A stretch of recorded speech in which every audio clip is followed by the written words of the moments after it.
प्राचीन काल की बात है। महाभारत का युग। धर्म और अधर्म के महासंग्राम से पहले एक ऐसा वीर जन्म लेने वाला था जिसका त्याग स्वयं भगवान को भी नतमस्तक कर गया।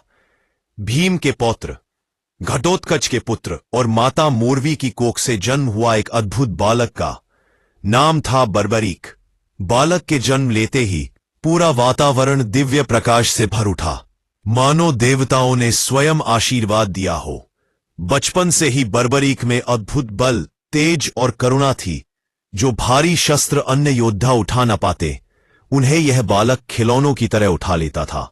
लेकिन बर्बरीक केवल बलवान नहीं था, वह भक्त भी था। एक दिन उसने संकल्प लिया, मैं तपस्या करूंगा और अधर्म का नाश करने की शक्ति प्राप्त करूंगा।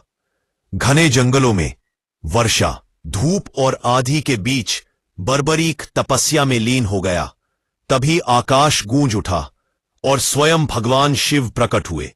श्याम प्रेमियों, अगर आपको श्याम बाबा की यह पावन कथा मन से अच्छी लग रही है तो वीडियो को लाइक करें, जरूर करें। ऐसी ही खाटू श्याम जी अन्य भगवानों की भावपूर्ण कथाएं, भजन और भक्ति वीडियो देखने के लिए चैनल @विनोद लोधी D9H को अभी सब्सक्राइब कर लें और कमेंट में लिखें, क्योंकि श्याम का नाम लेने से ही मन को शांति और जीवन को सहारा मिलता है। अब आइए भक्तों, फिर से कथा की ओर लौटते हैं। शिव जी बोले, वत्स, वर मांगो। बर्बरीक ने विनम्रता से कहा, प्रभु, मुझे ऐसा सामर्थ्य दीजिए कि मैं अधर्म का अंत कर सकूं।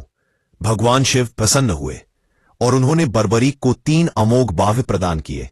पहला बाण शत्रुओं को चिन्हित करेगा, तीसरा बाण उनका नाश करेगा।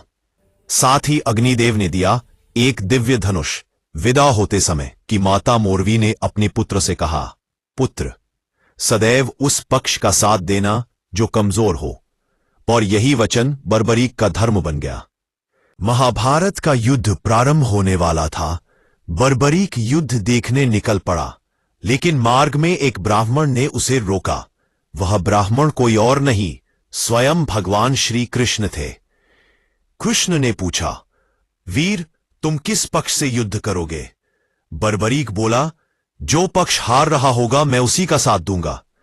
कृष्ण मुस्कुराए, वे सब समझ चुके थे। कृष्ण ने बाणों की परीक्षा ली और देखा कि यह वीर वास्तव में अपराजेय है। तब श्री कृष्ण ने कहा, यदि तुम सच्चे धर्म के रक्षक हो तो मुझे अपना शीश दान करो।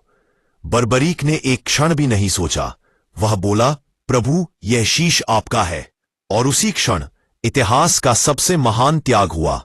देवताओं ने पुष्प वर्षा की, धरती कांप उठी। श्री कृष्ण की आंखें भर आईं। उन्होंने कहा, कलयुग में तुम मेरे नाम से पूजे जाओगे। तुम कहलाओगे श्याम, और जो हारा होगा तुम उसका सहारा बनोगे।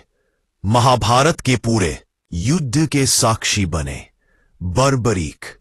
और युगों बाद राजस्थान की धरती पर प्रकट हुए खाटू श्याम जी। आज भी कहा जाता है, जिसे श्याम बुलाते हैं वही खाटू आता है। और जो सच्चे मन से पुकारता है श्याम, उसे कभी हारने नहीं देते। हारे का सहारा श्याम हमारा। जय श्री श्याम।